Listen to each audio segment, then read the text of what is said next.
Haleluya, puji Tuhan. Tuhan Yesus baik. Kita akan mulaikan ibadah online kita. Dimanapun Bapak Ibu Saudara Saudari berada. Saya jemput kita bangkit berdiri bersama-sama.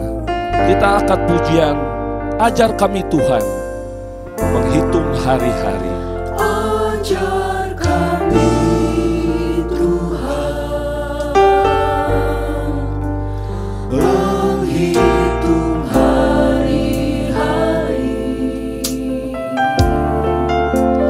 agar kami beroleh hati bijaksana.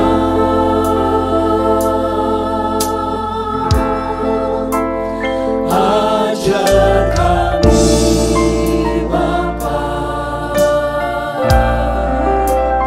hidup dalam jalan-Mu, agar semua rencana-Mu digenapi. Mulialah nama-Mu Tuhan. Mulialah nama-Mu Tuhan, dan ajar jalan-Mu, bimbing kami di setiap waktu. Besar setiamu Tuhan, akulah karya-Mu. Yesus, kami bersyukur padamu. Ajar kami Tuhan menghitung hari-hari. Haleluya. Haleluya.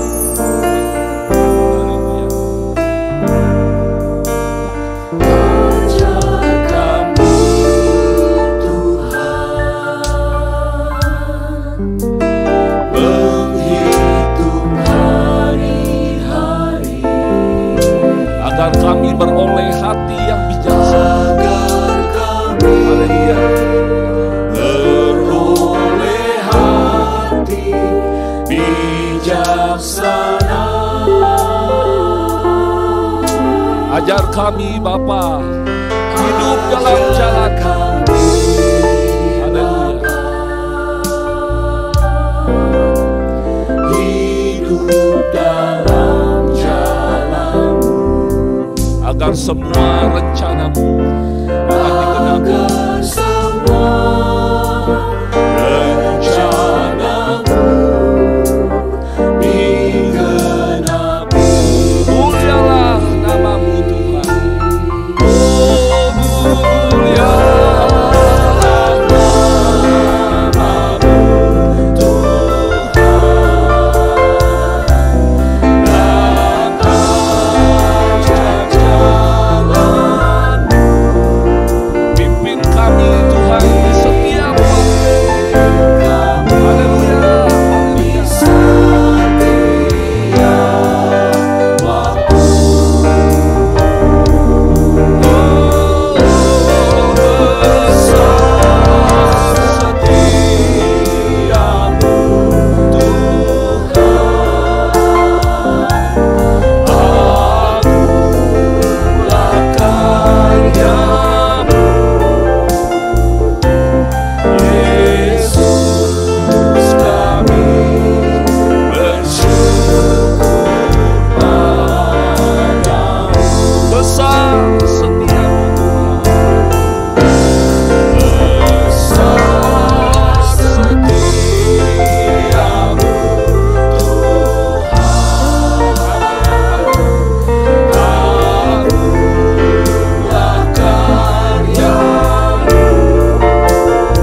Haleluya, haleluya. Terima kasih Bapa yang baik, terima kasih Tuhan. Segala pujian, syukur, hormat, kemuliaan hanya bagi nama-Mu Tuhan. Kami mengucap syukur Bapa untuk hari yang baru yang Kau masih berikan kepada kami. Kalau kami masih boleh ada sampai pada hari ini, itu semua karena anugerah yang dari Engkau ya Bapa. Terima kasih untuk kesempatan pada hari ini Tuhan. Kalau kami masih boleh menghadap hadirat-Mu yang kudus Tuhan. Kalau kami masih boleh bersekutu dengan Engkau ya Bapa. Terima kasih Tuhan, terima kasih. Sebentar kami akan memulakan ibadah kami. Kiranya Engkau pimpin ibadah kami dari awal, pertengahan hingga pada akhirnya ya Bapa. Urapilah para pelayan-Mu yang mengambil bagian dalam melayani Engkau pada hari ini ya Tuhan. Terlebih lagi hamba-Mu yang akan menyampaikan kebenaran firman-Mu juga Tuhan, kiranya Engkau urapi ya Bapa. Terima kasih Bapa yang baik, terima kasih Tuhan, terpujilah nama-Mu, hanya dalam nama Tuhan Yesus Kristus, Juru Selamat kami yang hidup. Haleluya, amin.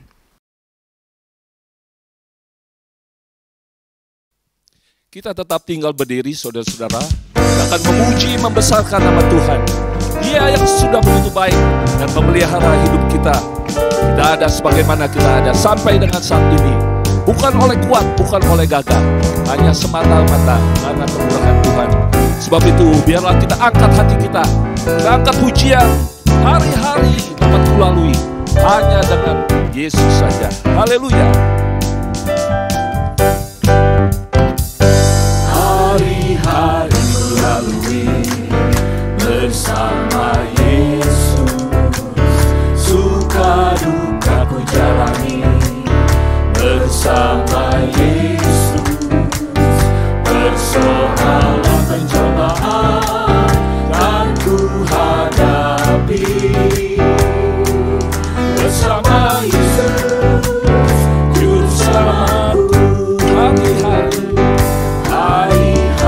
ku lalui bersama Yesus, Suka duka ku jalani bersama dengan Yesus.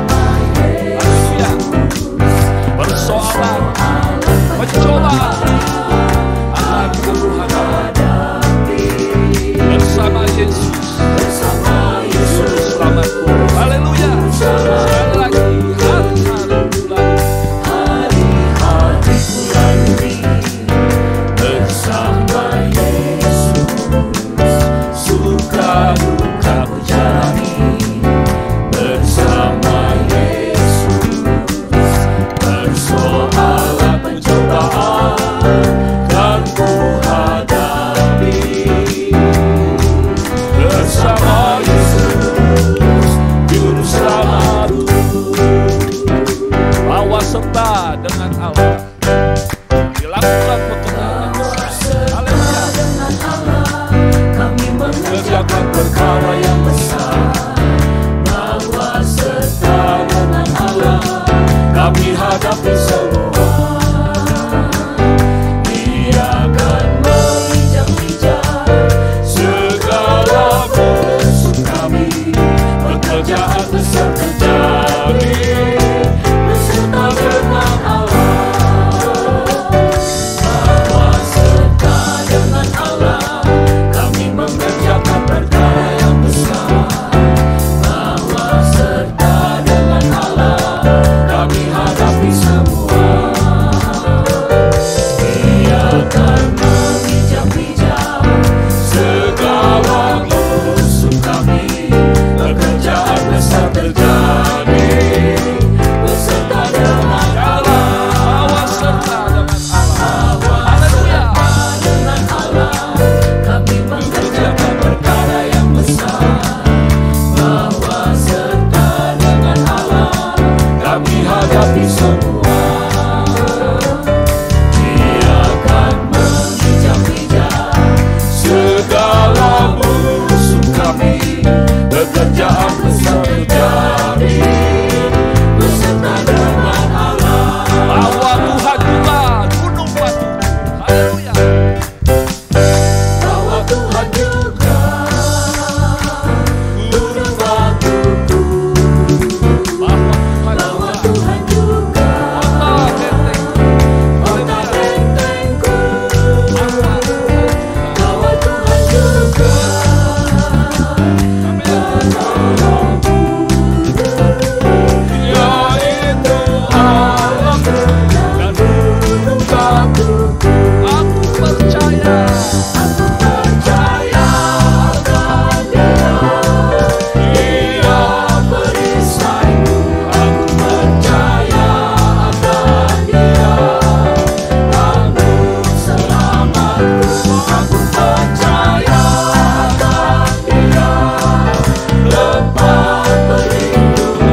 Haleluya.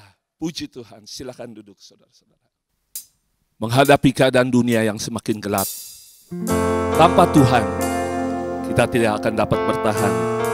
Sebab itu biarlah kita semakin mendekatkan diri dan melekat kepada Tuhan. Karena hanya dengan Tuhanlah segala perkara dapat kutanggung di dalam Dia yang memberi kekuatan kepadaku. Kita angkat pujian, sekalipun ku berjalan dalam lembah gelap. Wanita-wanita saja nyanyikan lagu ini. Haleluya. Sekalipun ku berjalan dalam lembah kelam, namun tangan-Mu selalu menopang hidupku. Mari pria saja nyanyikan lagu ini. Saat ku dalam ketakutan, Kau hadir di sisiku. Kau berkata, jangan takut, Kau beriku kemenangan. Bersama-sama. Kaulah Tuhan yang berjanji, tak sekalipun Kau ingkari. Kesetiaan-Mu sungguh terbukti di sepanjang hidupku. Untuk selamanya ku kan setia melayani, mengasihi-Mu. Tiada Tuhan seperti-Mu, Yesus. Kau Allahku yang setia. Bersama-sama, sekalipun ku berjalan dalam lembah gelap. Haleluya.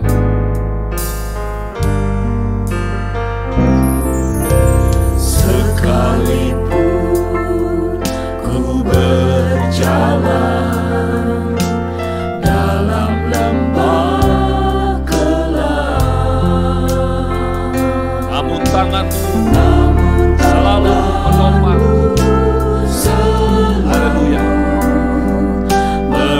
menopang hidupku. Saat ku dalam ketakutan, Saat ku dalam ketakutan, Engkau hadir di sisi. Kau hadir di sisiku. Kau berkata, jangan.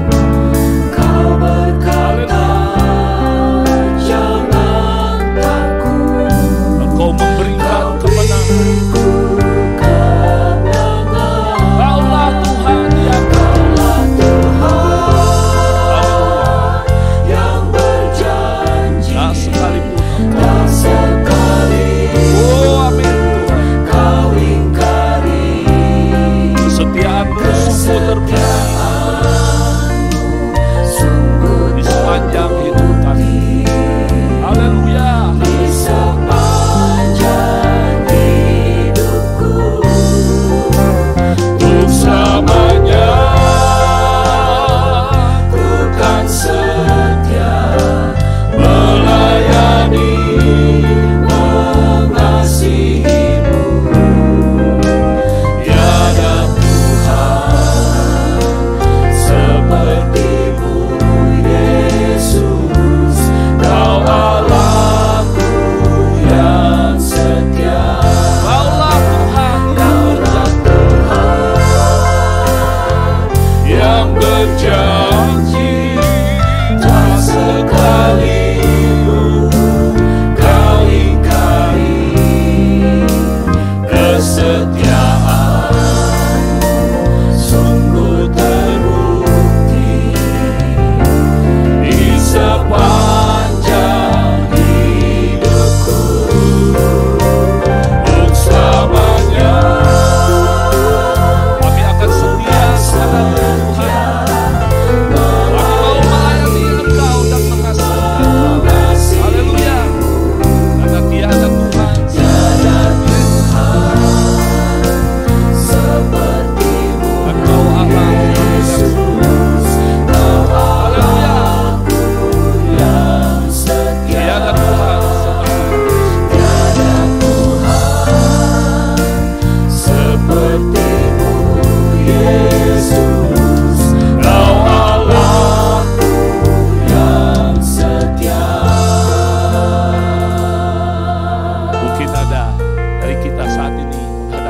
lembah kekelaman, juga mungkin dalam ketakutan. Tetapi biarlah kita memegang janjinya, karena Dia yang berjanji, itu Dia yang setia kepada kita. Haleluya. Puji Tuhan. Mari kembali saya jemput kita bangkit berdiri bersama-sama. Kita sudah memuji membesarkan nama Tuhan. Tiba saatnya kita untuk menerima berkat firman Tuhan.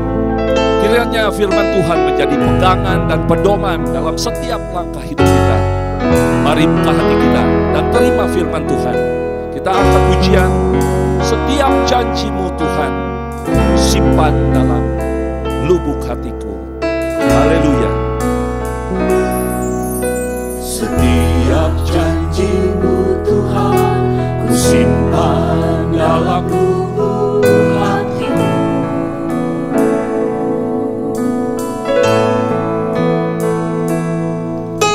Lewati setiap masalah, tiap tetes air mata dalam hidupku. Janji-Mu menopang hidupku, kasih-Mu menuntun langkahku dalam setiap waktu. Penolong-Mu yang aku percaya.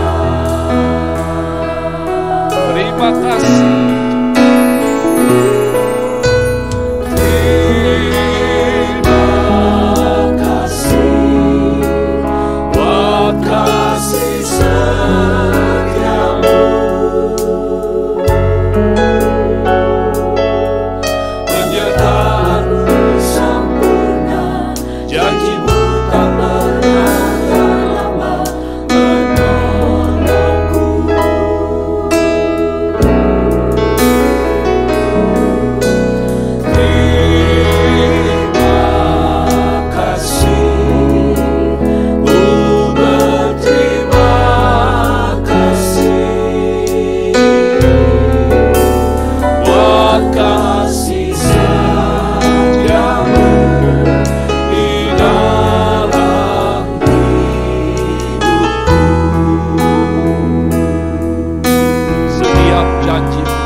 Lewati setiap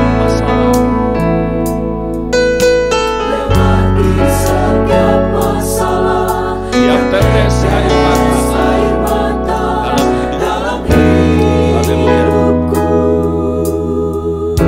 Adalah janji-Mu yang menopang hidupku, kasih-Mu menuntun langkah-langkah kami dalam setiap waktu. Haleluya.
Terima kasih Tuhan.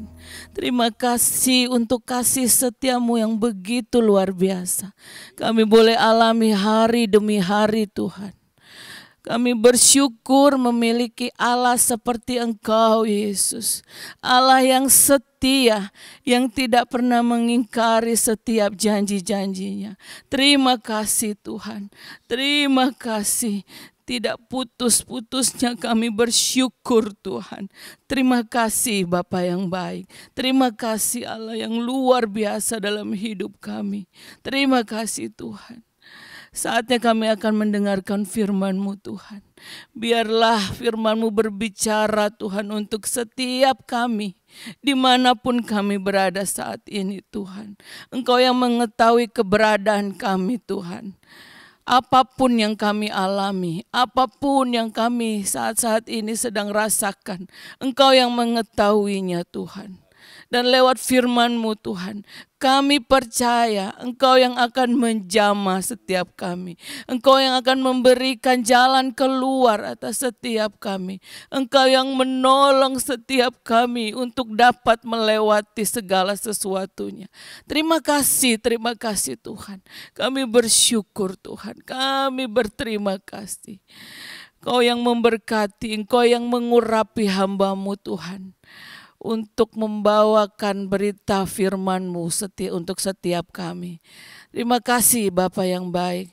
Kami siap mendengarkan firman Tuhan. Hanya di dalam nama Tuhan Yesus Kristus. Haleluya. Amin.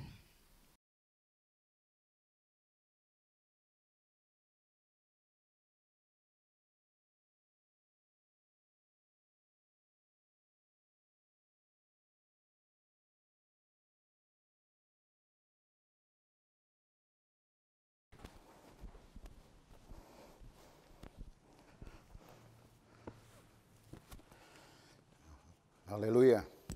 Selamat pagi Bapak Ibu Saudara, selamat beribadah kembali melalui siaran online ini tentunya, dan mengambil ayat dalam kitab Mazmur bahwa berbahagialah orang yang kekuatannya ialah Tuhan dan yang berhasrat melakukan ziarah.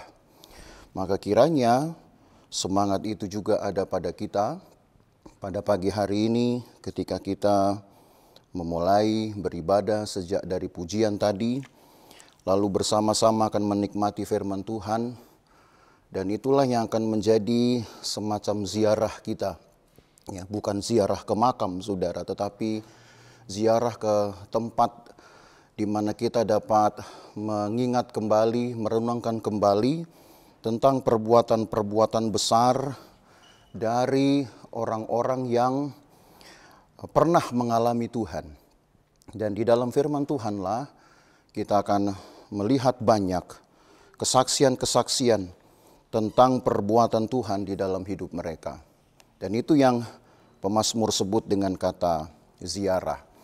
Maka Bapak Ibu Saudara, dengan mengambil satu tema untuk pagi hari ini tentang firman Tuhan kepada jemaat di Efesus, kita perlu melihat lebih dahulu apakah sebenarnya yang menjadi perhatian utama dari pemberita atau pembawa pesan untuk jemaat di Efesus ini. Maka kita membaca kitab Efesus pasal 1, Efesus pasal 2, Wahyu pasal 2, ayat 1 sampai ayat yang ke-7. Wahyu pasal 2, ayat 1 sampai ayat yang ke-7. Firman Tuhan tertulis demikian. Tuliskanlah kepada malaikat jemaat di Efesus, inilah firman dari Dia yang memegang ketujuh bintang itu di tangan kanannya, yang berjalan di antara ketujuh kaki dian emas itu. Aku tahu segala pekerjaanmu, baik jeripayahmu maupun ketekunanmu. Aku tahu bahwa engkau tidak dapat sabar terhadap orang-orang jahat, bahwa engkau telah mencobai mereka yang menyebut dirinya rasul, tetapi yang sebenarnya tidak demikian. bahwa engkau telah mendapati mereka pendusta, dan engkau tetap sabar dan menderita oleh karena namaku, dan engkau tidak mengenal lelah. Namun demikian, aku mencela engkau karena engkau telah meninggalkan kasihmu yang semula. Sebab itu ingatlah betapa dalamnya engkau telah jatuh, bertobatlah dan lakukanlah lagi apa yang semula engkau lakukan. Jika tidak demikian, aku akan datang kepadamu, dan aku akan mengambil kaki dianmu dari tempatnya, sebab engkau tidak bertobat. Tetapi ini yang ada padamu, yaitu engkau membenci segala perbuatan pengikut-pengikut Nikolaus yang juga kubenci. Siapa bertelinga, hendaklah ia mendengar apa yang dikatakan Roh kepada jemaat-jemaat. Barang siapa menang, dia akan kuberi makan dari pohon kehidupan yang ada di taman Firdaus Allah. Bapak Ibu Saudara, menarik untuk menyimak tempat-tempat atau kota-kota yang disinggung di dalam kitab Wahyu ini, yang dikenal sebagai 7 jemaat di Asia Kecil. Efesus adalah satu kota yang terletak di pesisir Laut Aegea sekarang. Mungkin nama Laut Aegea tidak populer di zaman Alkitab. Tetapi sekarang kota itu dikenal, saudara, dalam satu situs penelitian, baik arkeologi maupun penelitian dengan maksud lain. Bahwa kota ini adalah kota yang cukup ramai di masanya dan memungkinkan perkembangan dari kekristenan itu sangat cepat.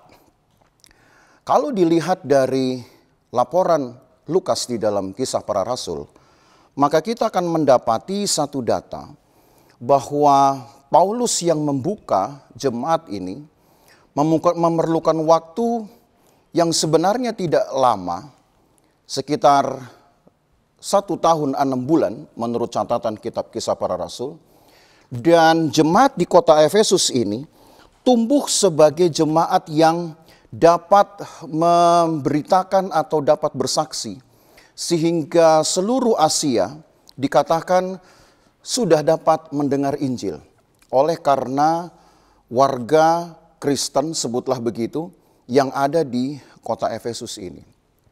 Tapi rupanya ada permasalahan serius yang terjadi di dalam tubuh jemaat ini, saudara, sehingga Yohanes sebagai rasul terakhir yang menerima pewahyuan tentang bagaimana orang-orang beriman pada masa itu harus mempertahankan harapan mereka untuk menanti kedatangan Tuhan,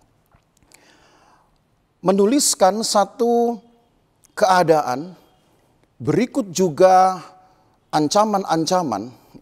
Sebutlah itu ancaman bukan berarti untuk melemahkan kekristenan sebenarnya. Tetapi ancaman ini untuk membangunkan kesadaran mereka sebetulnya. Adalah apa yang ditulis di dalam ayat yang keempat. Kita baca ayat yang keempat. Namun demikian aku mencela engkau karena engkau telah meninggalkan kasihmu yang semula. Apa yang diucapkan atau dituliskan oleh Yohanes ini sebenarnya berlaku untuk umum, bukan hanya untuk jemaat Efesus. Berlaku untuk jemaat manapun yang sudah mengikatkan dirinya kepada Tuhan sejak dia mengambil keputusan untuk menjadi pengikut Tuhan.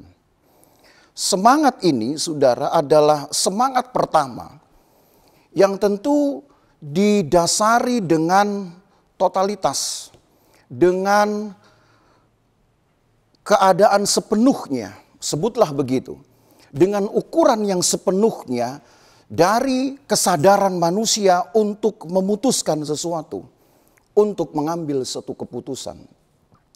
Kalau saya bandingkan dengan apa yang pernah disuarakan oleh Musa, tentu atas kehendak Tuhan, di dalam kitab Ulangan pasal yang ke-6, maka gambaran dari kata kasih yang mula-mula dapat kita temukan di di dalam ayat ini. Ulangan pasal yang ke-6, ayat yang ke-5. Ulangan pasal 6 ayat yang ke-5 tertulis, kasihilah Tuhan Allahmu dengan segenap hatimu, dan dengan segenap jiwamu, dan dengan segenap kekuatanmu. Kata segenap inilah saudara, yang saya katakan mempunyai nilai atau padanan dengan kata kasih yang mula-mula. Sebab yang diminta oleh orang Israel, diminta dari orang Israel adalah ukuran untuk mengasihi Tuhan, baik dari hati mereka, baik dari jiwa mereka, dan kekuatan mereka, itu dengan ukuran segenap. Jadi yang ingin saya tegaskan adalah bahwa ketika Yohanes juga menuliskan satu peringatan kepada jemaat di Efesus, bahwa mereka telah meninggalkan kasih yang semula, adalah keputusan mereka, komitmen mereka, ketika mereka mengikut Tuhan atau mengabdikan diri untuk menjadi pengikut Tuhan, haruslah berada pada ukuran yang sama ketika mereka pertama kali menyatakan diri untuk menjadi pengikut Tuhan. Kalau kata ini, saudara, kata segenap, yang akan menjadi ukuran dari kasih yang mula-mula itu, ditelusuri lebih jauh, maka kata ini sebenarnya juga memperlihatkan atau menggambarkan satu ukuran yang bertambah tiap-tiap hari. Maka kalau kita kembali kepada permasalahan yang terjadi di dalam jemaat Efesus, orang-orang Kristen yang ada di kota Efesus, sehingga perlu datang firman Tuhan ini. Mereka sedang bermasalah dengan ukuran dari semangat mereka mengikut Tuhan. Mengapa saya katakan ukuran, saudara? Memang di dalam Alkitab mungkin kata ukuran itu sendiri tidak pernah kita jumpai. Tetapi setidaknya firman Tuhan ingin menyadarkan kita bahwa ada satu jumlah dari keseluruhan kesepakatan kita, kemauan kita ketika kita menyatakan untuk menjadi pengikut Tuhan. Jumlah itu tentu tidak bisa orang lain tahu. Hanya kita sendiri dengan Tuhan yang tahu. Kita sendiri pun bahkan tidak dapat menghitungnya. Karena mungkin tidak ada angka-angka untuk menghitung itu. Tapi kita bisa merasa, saudara, ukuran itu. Berapa besar yang masih bisa kita berikan kepada Tuhan. Apakah sama besar dengan yang kita berikan ketika pertama kali kita menyatakan menjadi seorang pengikut Tuhan. Itu yang saya sebut dengan kata ukuran. Jadi kita dapat memahami dan sekiranya kita bisa memahami. Ketika ayat 4 ini datang firman Tuhan yang berbentuk peringatan keras. Sehingga pencerita atau penulis memakai kata mencela engkau. Aku mencela engkau. Yang dicela tentu adalah ukuran itu. Atau mentalitas itu. Atau juga bahkan totalitasnya. Mengherankan saudara bahwa kritik terhadap mentalitas ini. Atau kadar rohani, kadar pengharapan mereka. Tidak sebanding dengan aktivitas mereka yang luar biasa. Kalau kita ke ayat 2, saya ingin kita perhatikan ayat 2. Maka saudara melihat bahwa aktivitas rohani mereka hebat. Tapi tidak sebanding dengan totalitas dari kerohanian mereka sendiri. Sebutlah itu totalitas dari semangat mereka atau motivasi.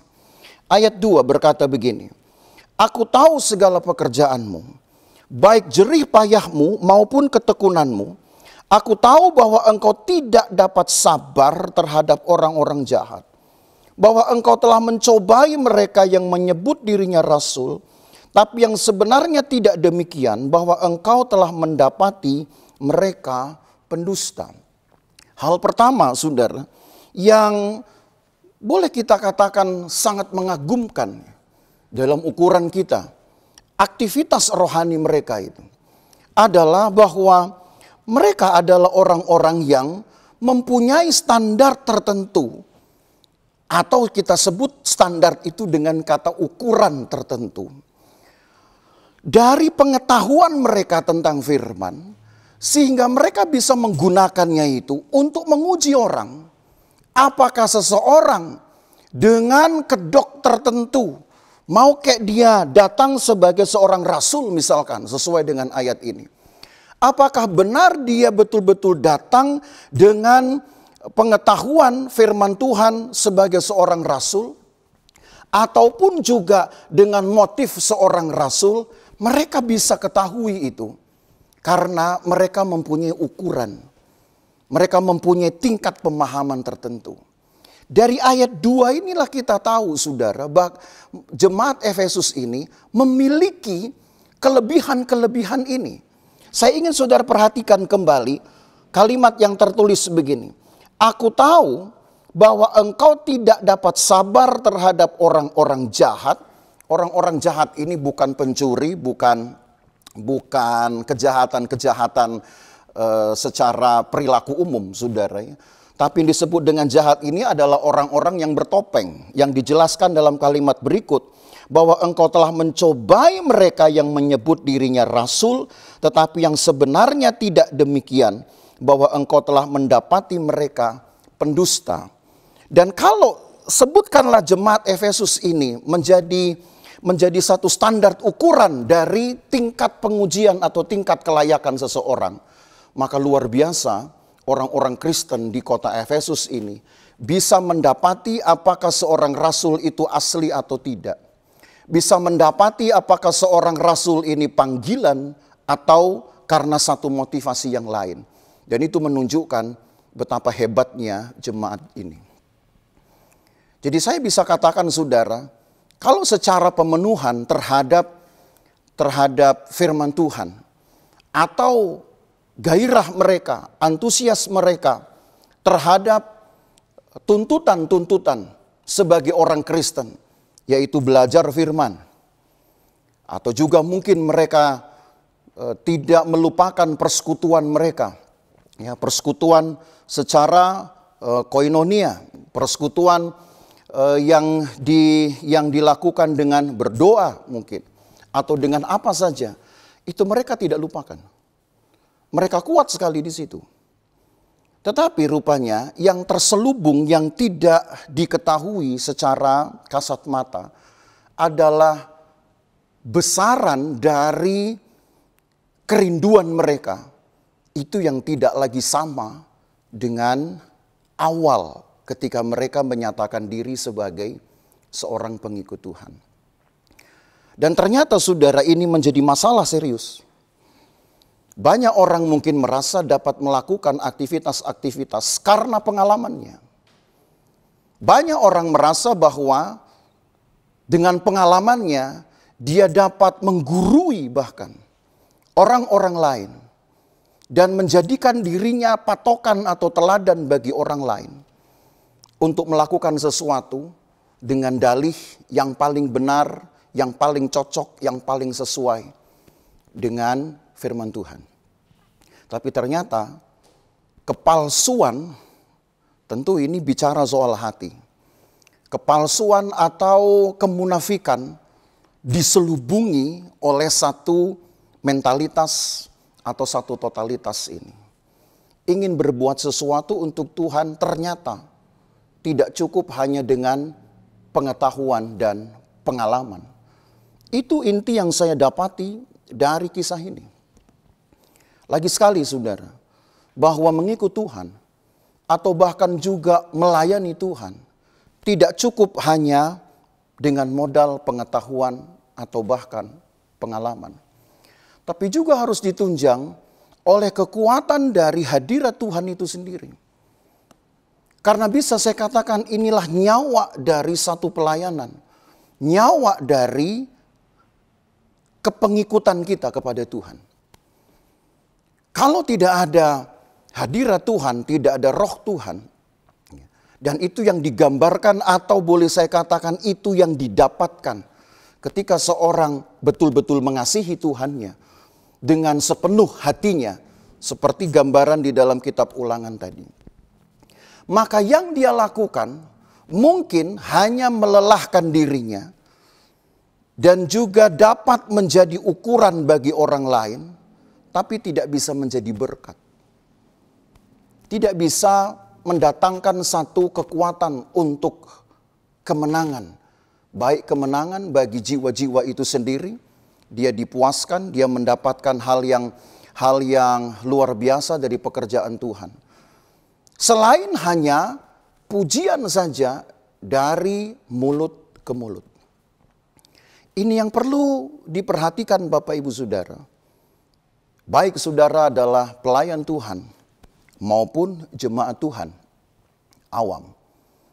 Mentalitas ini menjaga aktivitas kita murni kita berikan kepada Tuhan. Mentalitas dari kasih kita kepada Tuhan, ukuran kasih kepada Tuhan, itu yang menjaga segala sesuatu yang kita buat tidak ditunggangi oleh kepentingan lain. Khususnya mungkin untuk disebut yang paling hebat di antara yang lain. Mungkin untuk dapat dipromosi dia menjadi pengawas atau koordinator dibanding dengan yang lain. Karena manusia ini seringkali mempunyai banyak sekali keinginan, bahkan keinginan-keinginan terselubung yang tidak terungkapkan dan bahkan enggan untuk diungkapkan di hadapan Tuhan sebagai bentuk pengakuan dosanya. Jadi apa yang jemaat Efesus punyai, saudara, yang secara terselubung ini sangat membahayakan kekristenan, sangat membahayakan pertumbuhan iman mereka. Dan itulah yang membuat Tuhan terusik. Dan melalui Yohanes diusiklah kemudian satu firman peringatan ini.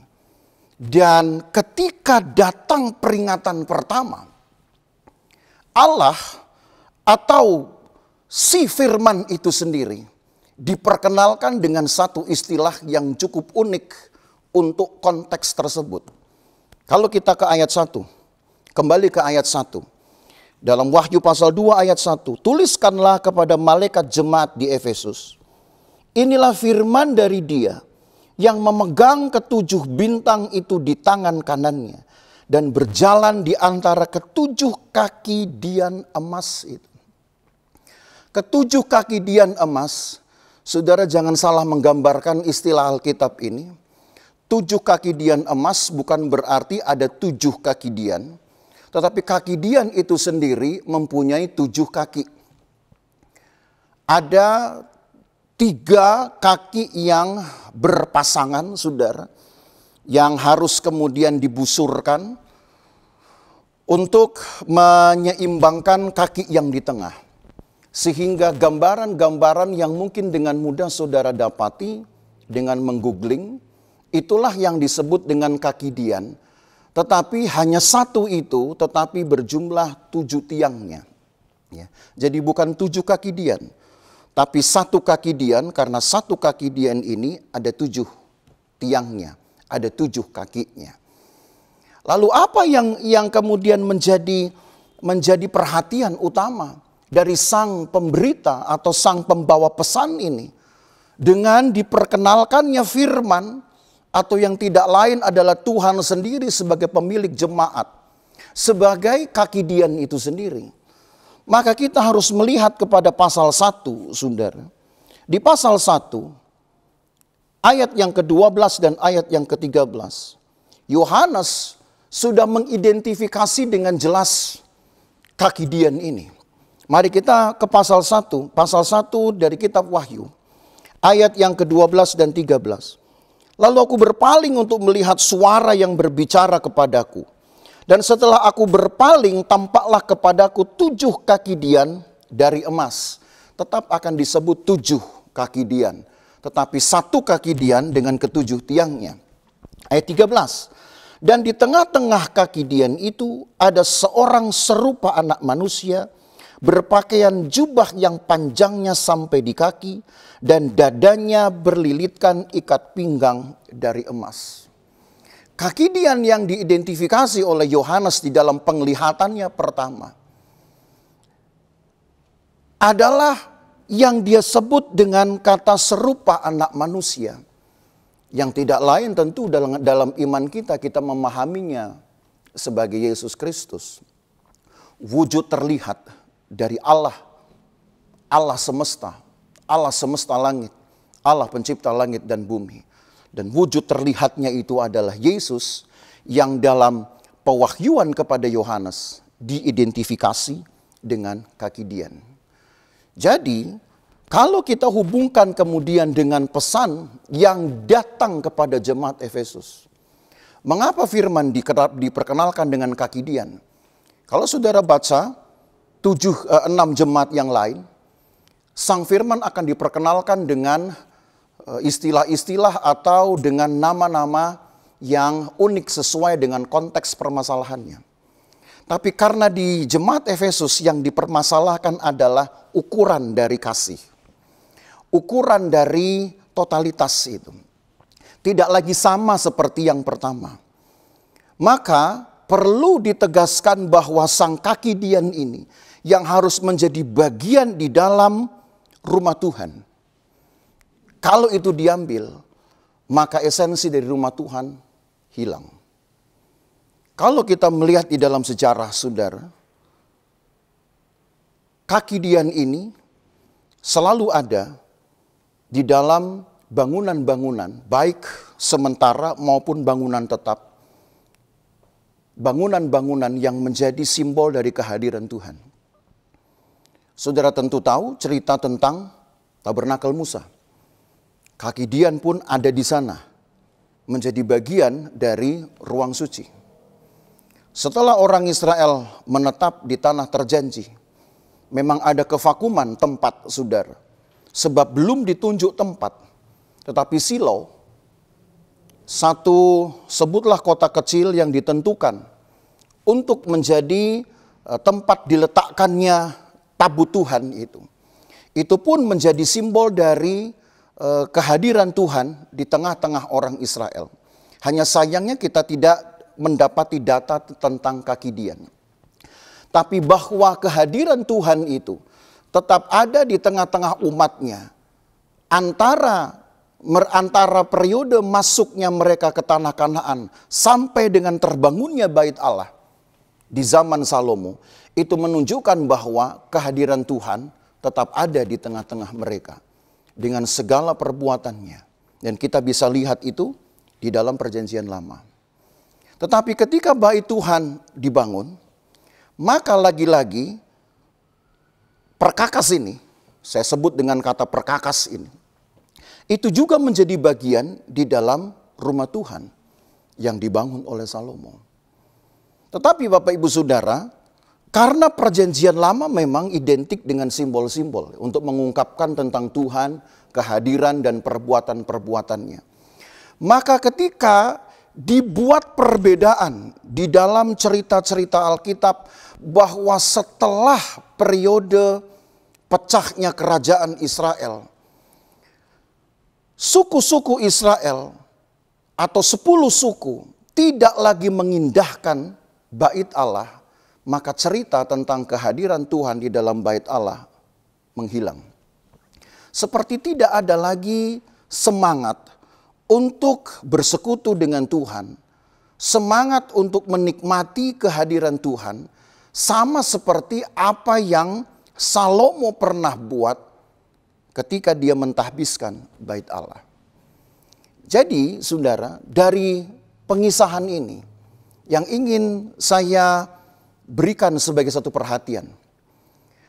Rupanya orang Israel hanya tertarik dengan segala macam aturan yang mengikat mereka berhubungan dengan kegiatan-kegiatan di dalam bait Allah. Tapi mereka tidak pusing lagi dengan kehadiran Allah di dalam baitnya. Mereka tidak merasa perlu menghadirkan Tuhan di dalam baitnya. Atau mereka sudah merasa Allah hadir ketika mereka melakukan aktivitas-aktivitas keagamaan mereka. Persoalan inilah yang tampaknya muncul kembali di dalam jemaat Efesus. Mereka merasa semua aktivitas-aktivitas penting di dalam kegerejaan, sudah mewakili kehadiran Tuhan. Sementara ternyata kaki Dian yang ada pada mereka terancam terambil karena tidak dihormati. Kehadiran Tuhan ternyata merupakan satu pemenuhan atau bila saya katakan satu materi yang penting. Lebih penting bahkan dari aktivitas kegerejaan itu sendiri. Dan ini yang sangat disorot sudah di dalam jemaat Efesus. Walaupun tadi saya katakan, kalau dilihat dari standar pemahaman mereka akan firman, dan standar dari perilaku-perilaku keagamaan mereka, sebutlah itu pelayanan kalau dalam bahasa umum. Mereka jempolan, mereka menjadi ukuran mungkin dari jemaat lain. Oh, kalau mau disebut dengan yang asli seperti ini, kalau ingin disebut pelayanan yang baik, yang proporsional sesuai Alkitab, mungkin kita bisa melihat Efesus.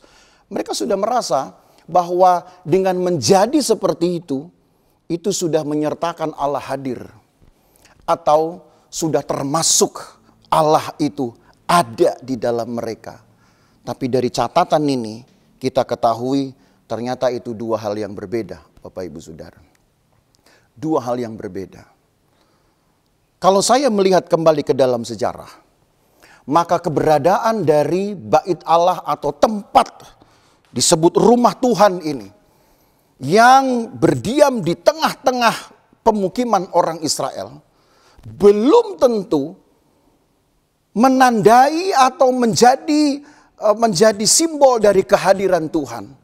Ketika baik suara Yeremia, juga pada akhirnya suara dari Nabi Yehezkiel. Setidaknya satu periode. Ya, ada kurang lebih sekitar 40 tahun perbedaan antara Yeremia dan Yehezkiel. Tapi suara mereka, saudara, seperti silih berganti. Menekankan pentingnya hadirat Tuhan di dalam bait Allah itu. Kenapa? Karena orang Israel rupanya sudah kehilangan semangat untuk menjadi berkat sebagaimana yang pernah Allah janjikan kepada Abraham. Mereka lebih suka, mereka hanya diakui hebat, tapi mereka tidak mementingkan atau tidak menganggap penting bahwa mereka harus menjadi bangsa yang mendatangkan berkat. Dan itulah saudara yang rupanya pelan-pelan sudah menguasai jemaat Efesus ini. Sehingga jemaat Efesus ini bisa saya katakan kehilangan Tuhannya. Walaupun tidak kehilangan aktivitas-aktivitasnya. Tapi mereka telah kehilangan Tuhannya. Bapak Ibu Saudara, kiranya yang kita simak bersama dari kisah ini, dari firman Tuhan ini, menyadarkan kita betapa pentingnya Tuhan mendahului dari semua aktivitas yang bisa kita lakukan. Walaupun kita adalah orang yang berpengalaman, walaupun kita adalah orang yang punya banyak kontribusi terhadap gereja atau terhadap masyarakat. Itu sebabnya di ayat terakhir, ayat 7, tertulislah kalimat ini. Siapa bertelinga hendaklah ia mendengar apa yang dikatakan Roh kepada jemaat-jemaat. Barang siapa menang, dia akan kuberi makan dari pohon kehidupan yang ada di taman Firdaus Allah.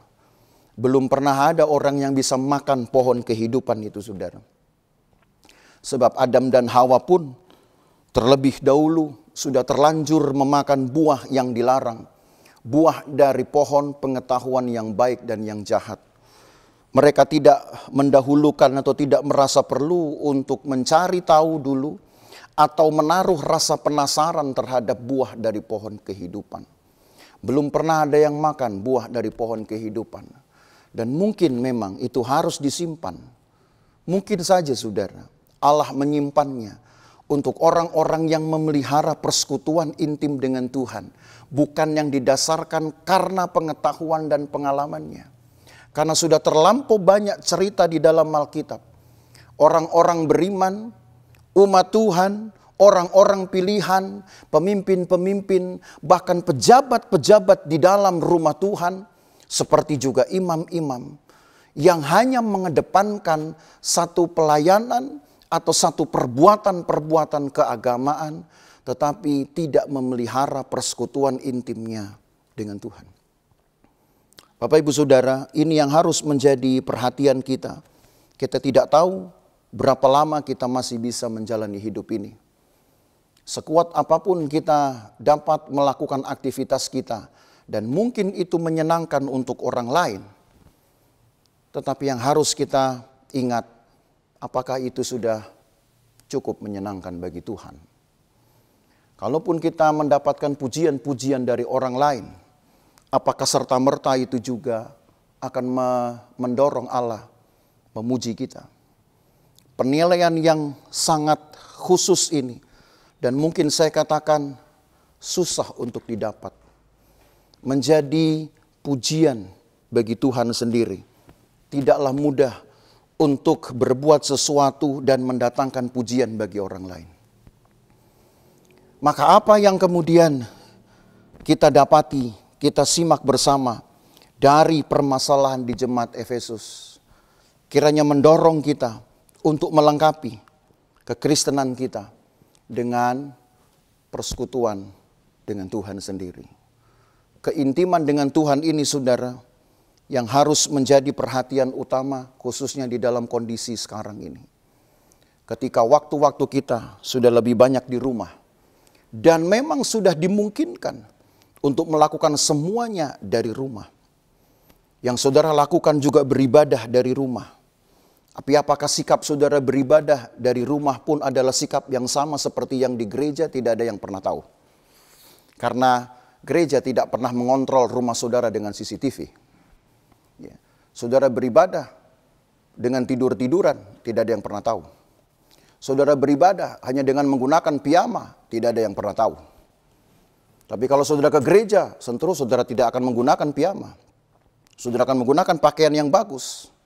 Tapi ketika kita beribadah di rumah, apakah kita berperilaku sama dengan di gereja? Tidak ada yang tahu. Tapi kalau semangat itu ada, karena roh Tuhan ada, tentu saudara bisa melakukannya. Saudara yang punya nilainya itu. Jadi Bapak Ibu Saudara, marilah kita kembali kepada satu esensi dari ibadah itu sendiri. Sebagus apapun rumah Tuhan itu dibuat, seindah apapun rumah Tuhan itu dilengkapi, mungkin kita bisa bersyukur untuk itu. Tapi itu bukanlah segalanya dan itu bukanlah yang Tuhan minta. Persekutuan dengan Tuhan, itu yang akan mendorong kita, saudara, atau didorong dengan kasih yang besar ini. Semakin besar cinta saudara kepada Tuhan, maka tentu tingkat pengorbanan dan tingkat pengabdian kita akan besar. Tidak harus ditunjukkan bahkan dengan atribut-atribut atau pelayanan-pelayanan tadi. Justru di jemaat Efesus terlalu bagus pelayanan mereka, tapi tidak bagus mereka dengan Tuhan. Terlalu bagus pemahaman mereka dengan firman Tuhan, tapi tidak bagus rupanya hubungan mereka dengan Tuhan sendiri. Dan itulah yang menyebabkan peringatan ini perlu ditulis sebelum benar-benar kaki Dian diambil. Sebelum Tuhan sendiri angkat kaki dari rumahnya. Itu pernah terjadi bukan, saudara? Di era ketika orang Israel harus tertawan, harus dibuang ke negeri asing karena Tuhan tidak lagi ada di rumahnya. Jangan sampai terulang. Sebelum benar-benar Tuhan hilang di dalam hidupmu, jangan sampai engkau merasa bahwa engkau masih bisa berbuat sesuatu atas nama Tuhan. Jangan sampai engkau merasa saya masih bisa menyanyi untuk Tuhan. Saya masih bisa melayani atas nama Tuhan untuk jemaat. Saya masih bisa berbuat ini itu untuk gereja dan untuk lingkungan. Tapi engkau miskin pengalaman dengan Tuhan dan miskin pengalaman hadirat Tuhan. Maka saya katakan kekristenan lenyap dengan sendirinya. Karena tandanya kaki Dian sudah tidak ada pada kita. Tuhan menolong kita Bapak Ibu Saudara. Kiranya firman Tuhan ini mengembalikan satu semangat itu, satu motivasi untuk mendahulukan Tuhan, mementingkan persekutuan dengan Tuhan. Baru kita dapat melakukan sesuatu sesuai dengan kehendak Tuhan. Tuhan memberkati. Saya mengajak Bapak Ibu Saudara yang ada di rumah, bersama-sama kita menyanyi satu pujian yang berkata, selidiki aku, lihat aku, apakah sungguh kita mengasihi Yesus. Kiranya lewat pujian ini kita merenungkan, kita memeriksa hidup kita sendiri. Apakah benar-benar kita mengasihi Tuhan menurut kehendak Tuhan. Selidiki aku, lihat hatiku, apakah ku sungguh mengasihimu, Yesus. Kau yang Maha Tahu dan menilai hidupku, tak ada yang tersembunyi bagimu. Selidiki aku, lihat hatiku, apakah ku sungguh mengasihimu, Yesus. Kau yang Maha Tahu dan menilai hidupku, tak ada yang tersembunyi bagimu.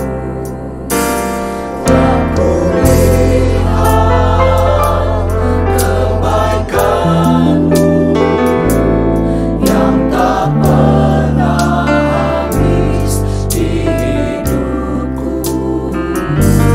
Ku berjuang sampai akhirnya kau dapati aku tetap setia. Sambil kita merenungkan dan periksa hidup kita, saudara. Selidiki aku, lihat hatiku, apakah ku sungguh mengasihimu, Yesus. Kau yang Maha Tahu dan menilai hidupku, tak ada yang tersembunyi bagimu. Aku lihat kebaikanmu yang tak pernah habis di hidupku. Ku berjuang sampai akhirnya kau dapati aku tetap setia.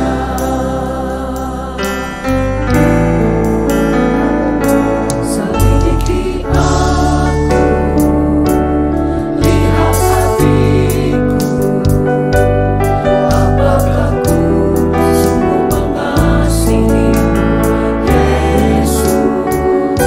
Kau yang Maha Tahu dan menilai hidupku, tak ada yang tersembunyi bagimu. Aku lihat kebaikanmu yang tak pernah habis di hidupku. Ku berjuang sampai akhirnya kau dapati Pastikan kasih kita sama seperti awal, sama sampai dengan kesudahan. Haleluya. Pastikan saudara, semangatmu untuk berharap kepada Tuhan sama seperti engkau pertama kali menyatakan untuk ikut Tuhan. Pelihara itu. Ingatlah kepada Musa pun Tuhan peringatkan orang Israel. Kasihi Tuhan dengan segenap hati, segenap jiwa, segenap kekuatan, satu ukuran yang harus bertambah-tambah sejak dari pertama kali mereka mengambil keputusan. Dan kalau kepada jemaat Efesus ini datang juga satu koreksi yang sama bagi kita, dimanapun engkau berada. Datanglah hari ini kepada Tuhan, jujur di hadapan Tuhan, dan baharuilah hatimu, baharuilah kasihmu kepada Tuhan. Haleluya, haleluya. Kita yakin bahwa Allah selalu bekerja, bertambah-tambah dalam hidup kita. Maka adilkah kita hanya memberi berkurang-kurang kepada Tuhan? Kita ingin Allah berbuat semakin hari semakin besar dan semakin banyak. Maka adilkah kalau kita juga hanya mengasihi Tuhan dengan ukuran yang semakin hari semakin melemah? Baharui hati kita Bapak Ibu Saudara, baharui hidupmu, semangatmu. Tuhan kita sama, tapi seringkali gerak hati kita yang tidak sama. Mari lewat firman Tuhan kita minta Tuhan, jangan sampai kaki Dian itu terambil dalam hidup.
Kristus yang setia.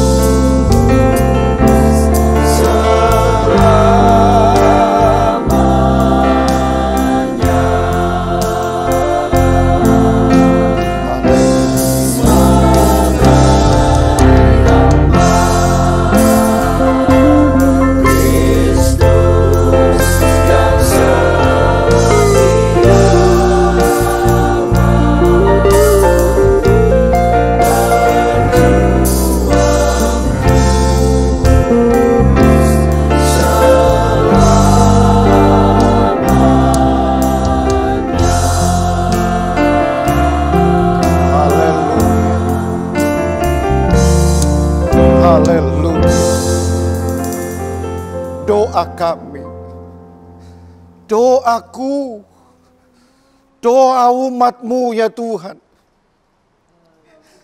Kiranya kami tetap ada di hadapan Tuhan sampai akhir hidup kami atau sampai Tuhan datang kembali. Kiranya hidup kami tetap menyenangkan Tuhan, sesuai dengan keinginan Tuhan, bukan dengan keinginan kami. Kalaupun Tuhan percayakan banyak hal, entah itu pelayanan-pelayanan bagi seorang pelayan, atau bahkan kemajuan-kemajuan usaha bagi jemaat Tuhan, itu bukan segalanya kalau hadirat Tuhan atau Tuhan sendiri hilang di dalam hidup kami. Tuhan tolong kami, supaya kami selalu memeriksa hidup ini. Kami mungkin cakap melakukan sesuatu, kami mungkin dapat dijadikan patokan, ukuran untuk berbuat sesuatu bagi orang lain. Tapi kami miskin pengalaman dengan Tuhan, karena kaki Dian telah terambil dalam hidup kami. Maka sebenarnya hidup kami tidak berarti apa-apa. Tolong umat-Mu Tuhan. Ini menjadi doa kami. Bahkan tiap-tiap pribadi umat-Mu dimanapun mereka berada, berkata, inilah doaku di hadapan-Mu ya Tuhan. Aku ingin baharui hidupku. Aku ingin baharui hatiku. Supaya apa yang pernah ku ikrarkan di hadapan Tuhan pertama kali, itu sama sampai dengan hari ini. Dan kami pastikan sama sampai akhir hidup kami. Dengan begitu hidup kami benar-benar menyenangkan Engkau. Berkati umat-Mu Tuhan. Berkati dimanapun mereka berada. Berkati ya Tuhan mereka yang dengan setia mengikuti ibadah ini. Bahkan mungkin yang bukan dari jemaat GBDI Ketapang, Keramat maupun Neo Soho. Berkati ya Tuhan, yang diberkati dengan pelayanan ini, kiranya akan juga menjadi teladan bagi orang lain. Bahwa dengan membaharui hati, memelihara Tuhan dalam hidup, itu akan menghadirkan banyak hal yang baik dalam hidup kami, yang tidak kami pikirkan sebelumnya. Terima kasih banyak Tuhan. Kami berdoa untuk penyertaan Tuhan atas hidup umat-Mu dari hari ini sampai hari-hari selanjutnya. Kalau 1 tahun ini kami sudah bisa melewati bersama dengan Tuhan melalui masa pandemi ini, dan Tuhan tolong sedemikian rupa. Mungkin masih ada yang mengalami kesusahan-kesusahan, tapi kami percaya pada akhirnya ketika hidup menggeliat dan Tuhan memelihara hidup kami, dan kami masih ada sampai hari ini, itu bukti bahwa Tuhan pelihara kami. Maka doa kami, pemeliharaan-Mu akan terus ada sampai seterusnya. Bukan hanya sampai dengan nanti berakhirnya pandemi ini, tapi sampai Engkau datang kembali besertalah Engkau dengan umat-Mu. Terima kasih banyak Tuhan Yesus, memberkati umat Tuhan, pekerjaan mereka, pemberian-pemberian mereka, persembahan-persembahan mereka. Berkati semua Tuhan, apa yang mereka buat untuk Tuhan melalui gereja, Tuhan memberkati. Dan kami akan mengakhiri ibadah online ini tentu dengan menerima berkat dari Tuhan. Maka Bapak Ibu Saudara sekalian, kita menerima berkat dan terimalah berkat dari Allah Bapa, kasih sayang dalam persekutuan dengan anaknya Yesus Kristus, penyertaan Roh Kudus memelihara kita dari hari ini sampai selama-lamanya. Dan berkat ini kita terima di dalam nama Tuhan Yesus Kristus. Dan kita yang percaya berkata, amin.